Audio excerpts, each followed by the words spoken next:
Hello guys, welcome to my new blog. কেমন আছো সবাই? আশা করি সবাই ভালো আছো। তো আজকে এই ব্লগটা করার কারণটা হচ্ছে আজকে হচ্ছে আমার স্পেশাল ডে। ভিডিওটা দেখতে থাকো। আর এদিকে রান্নার কাজ শুরু হয়ে গেছে। আজকে রান্নাটা মা আর নীলাশা মিলে রান্নাটা করছে। এবার নীলাশা আমার গায়ে হলুদ লাগিয়ে দিচ্ছে ভালো করে, গোটা মুখ, গা হাত পা চারদিকে করে। জানি না কী হবে। তারপরে মা আমাকে গা মুছে দিচ্ছে, এদিকে ঘুমসি করে দিচ্ছে। কী হবে আমি কিছু বুঝতে পারছি না, শুধু খালি বলছে সারপ্রাইজ আছে। এদিকে নতুন জামা বাজার থেকে নিয়ে আসে পরাচ্ছে ছোট বাচ্চার মতন। তোমরা বলো, আমি কি ছোট বাচ্চা?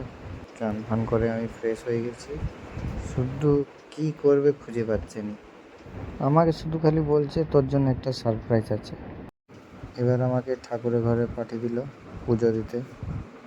মাঝে পুজো দিয়ে আয়, তারপরে তোকে একটা সারপ্রাইজ গিফট দেবো। আমি বললাম ঠিক আছে। হে ভগবান, কি সারপ্রাইজটা আছে বলো গো। তারপর আমাকে ভিলেন স্টাইলে ডাকলো, বলো এদিকে আয়। তো ফাইনালি গাইস, আজকে হচ্ছে আমার বার্থডে। আর আমি কোনো দিন ভাবিনি অত বড় সারপ্রাইজ পাবো। তো এই পুরা সারপ্রাইজ প্ল্যানিং করছিল নীলাশা। সব থেকে বড় কথা হচ্ছে আমরা শোতে যাই, শো থেকে এসে আমি তো ঘুমিয়ে পড়েছিলাম, বাট ও না ঘুমিয়ে অত বড় সারপ্রাইজ প্ল্যানিং করা খুব বড় কথা। তো এখানে বাবা আমাকে আশীর্বাদ করছে, তারপরে মা করছে এখানে আশীর্বাদ। এই আমাদের যে নিয়ম হয় বার্থডেতে, তারপরে দাদা করছে, তারপরে আমার মুখ মিষ্টি করা হচ্ছে এখানে। সাথে নীলাশা কিছু খায়নি সকাল থেকে, ওরও মুখ মিষ্টি করা দরকার। তো মা এখানে আমার সাথে সাথে তাকেও খাইয়ে দিচ্ছে। আর এখানে আমি কোনো দিন অত বড় সারপ্রাইজ পাইনি। Thank you Nilasha. খাওয়া দাওয়ার সেরে আমি ঘুমিয়ে পড়েছিলাম।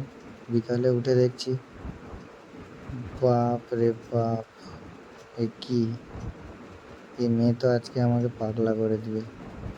গোটা ঘরে বেলুন সাজিয়ে কেক নিয়ে আসে আমার জন্যে। তো এখানে আমার কেক কাটা চলছে। আমি বুঝতে পারিনি আমি এরকম কত বড় সারপ্রাইজটা প্ল্যান করছে আমার জন্য, আমি বুঝতে পারি না আর ভাবতেও পারি না। তো থ্যাংক ইউ নীলাশা, আমাকে অত বড় সারপ্রাইজ দেওয়ার জন্য থ্যাংক ইউ সো মাচ।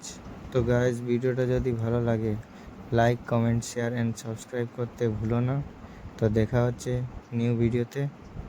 তো টাটা, বাই।